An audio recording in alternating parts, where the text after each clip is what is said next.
Hola, yo soy Keila Saray Granado Osorio, estudio en la Universidad Popular de Cesar en la Facultad de Economía, primer semestre, y hoy les voy a hablar sobre la teoría de Theo van Dijk en el análisis del discurso. Theo van Dijk fue profesor de la Universidad de Ámsterdam en el 2004 y actualmente es profesor de la Universidad Pompeu Fabra en Barcelona. En 1980 toma una perspectiva más crítica y se ocupa del racismo discursivo, las noticias en la prensa, la ideología, el conocimiento y el contexto. Este autor posee 2 doctorados honorarios y ha dado charlas en una gran variedad de países, especialmente en América Latina. Pero ¿cuál es el transcurso de este autor para que llegara a esto? Aquí se lo voy a decir a continuación. Los primeros trabajos de Theo van Dijk se encuentran en el campo de la teoría literaria, especialmente en la teoría del lenguaje literario. A fines de 1960 y principios de 1970 fue su primer paso hacia el interés que desarrolla por la pragmática del texto. En 1980 su trabajo adoptó una orientación diferente a raíz de su paso en los países subdesarrollados. En México decidirse a hacer algo diferente, ya que pues para él la gramática del texto y la psicología es fascinante, pero tiene muy pocos problemas de la vida real. Entonces decide irse por lo político y lo social. Se interesó en un tema específico en Europa que fue el racismo, cómo se expresa, se reproduce y legitima a través del texto y el habla, y de ahí empezó su paso escribiendo artículos. Sin embargo, en 1990 se requería una extensión de este trabajo hacia un estudio más general del discurso.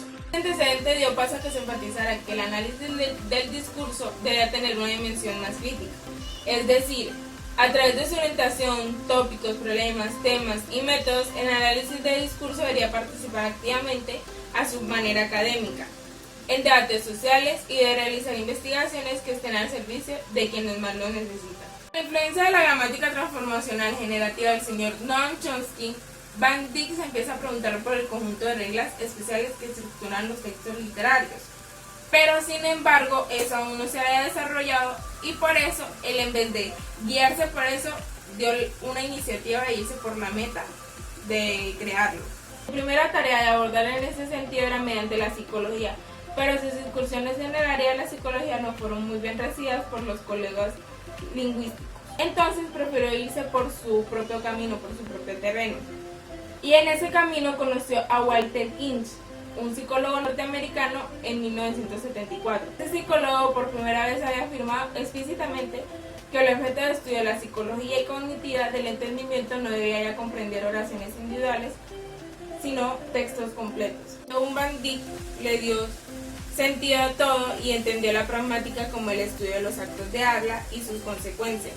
Y ahí es como se centró en el estudio pragmático del discurso y no en la pragmática de oraciones aisladas. Los puntos centrales de esta orientación es el estudio de la ideología, el cual comienza alrededor de 1995. Este concepto ha sido definido en términos de las creencias cognitivas fundamentales que están en la base de las representaciones sociales, compartidas por los miembros de un grupo.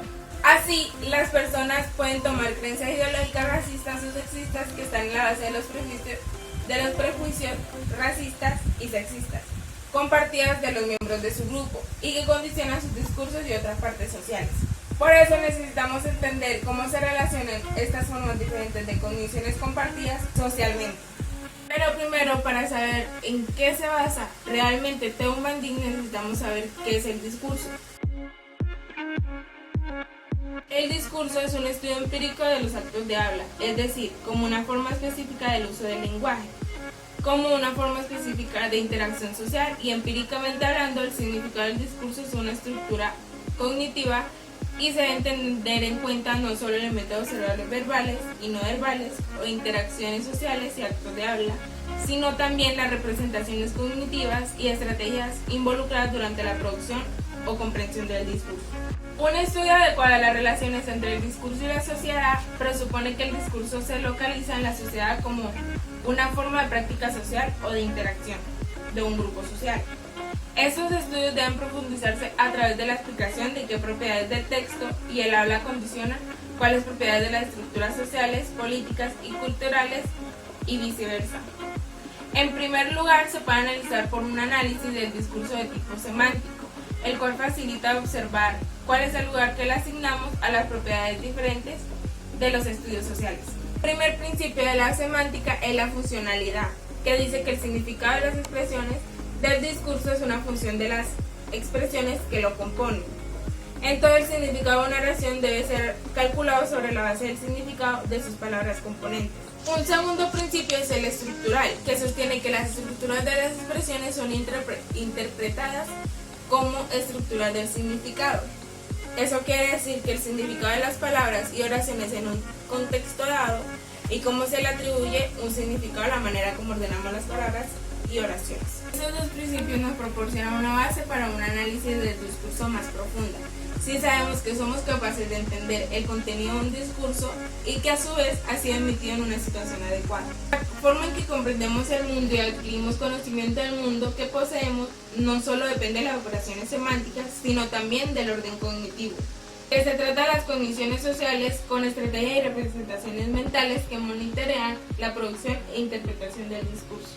Los actos de habla pueden ser conectados con los marcos, con lo que a su vez podemos observar las estructuras culturales que ellos denotan. En este sentido, tenemos secuencias de actos de habla típica, es decir, nuestras estrategias para cumplir nuestras metas que dependen de la cultura.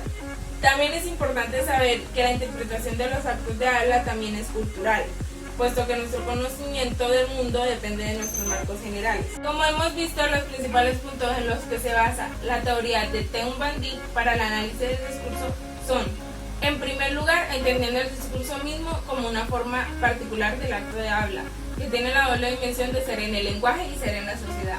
En segundo lugar, hemos visto que tanto la producción como la comprensión de estos discursos dependen de operaciones de orden cognitivo o modelos mentales a los cuales llamamos cogniciones sociales. En tercer lugar, las cogniciones sociales deben operar en situaciones reales de la vida social o situaciones comunicativas, para lo que recurrimos a la producción de contextos o modelos mentales que se van adaptando a las variaciones que se van produciendo en una situación comunicativa, es decir, a la relación real que se genera entre escuchante y hablante. Tanto en los estudios del discurso como en la psicología social y cognitiva o las ciencias sociales no sabemos mucho acerca de cómo se desarrollan las ideologías en el discurso, cómo se controlan o influencian los textos y el habla.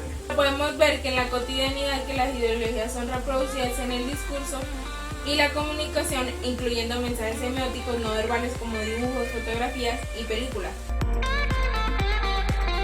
Para entender el rol de los medios noticiosos y sus mensajes debemos prestar atención a las estructuras y estrategias de estos discursos y las formas en que se relacionan con los arreglos institucionales y con la audiencia. En conclusión, si hablamos de la influencia de los mensajes mediáticos, debemos examinar los procesos cognitivos y representaciones involucradas en los efectos y usos mediáticos.